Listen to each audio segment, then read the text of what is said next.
A man suddenly reappears in Mary's life. He's a close friend from many years ago, back then, just so he could communicate with her smoothly.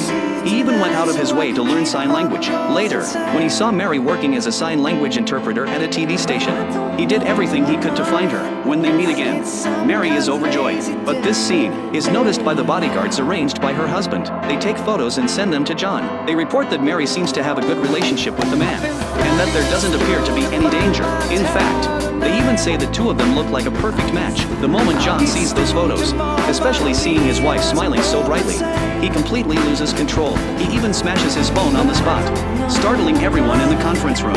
All he wants is to keep his wife by his side, so he immediately gives the order to push forward a plan to assign a sign language interpreter to the presidential suite. Meanwhile, Mary goes to a nursing home to visit her father. Her father is mentally confused and mistakes her for his late wife. Just like years ago, he pleads with her, asking her to make sure Mary fulfills her dream to become a real TV anchor, instead of ending up like him, only performing on low-level stages. Hearing this, Mary can no longer hold back her tears. She pours her heart out to her father, admitting that she hasn't been happy all these years. She wants to break free from this controlled life. After returning home, Mary thinks of the things her mother left behind. This time, she decides not to hesitate anymore. She puts on a carefully chosen outfit and dresses herself up with great care. Then she takes out the phone the kidnapper used. A bold plan begins to form. After 3 years of marriage, this is the first time she's dressed up like this. She wants to use this to force her husband into a divorce. She takes a few photos, but feels they're not impactful enough, so she changes angles and keeps shooting.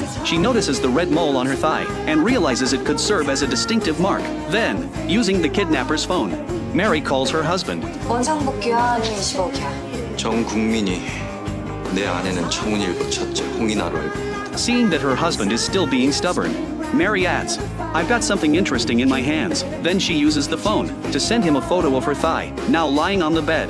Mary feels extremely conflicted. On one hand, she hopes her husband will give in. On the other, she's incredibly nervous. Just then, she hears the door opening outside. She immediately hides under the covers. John rushes in, drenched in sweat. He takes off his coat. He's about to storm in and confront her, but suddenly stops at the doorway. It hits him. He's never once entered his wife's room late at night, so he softens his steps and slowly walks in, wanting to make sure she's safe. But Mary can still sense him getting closer. Seeing the lump under the blanket, John reaches out to pull it back. Mary immediately grabs onto it, refusing to let go. This makes John suspicious. He recalls what was said on the phone, that the photo was of Mary's leg, and that there was a red mole on it. On the call, Mary kept provoking him, telling him to come home and see for himself. But John doesn't take the bait.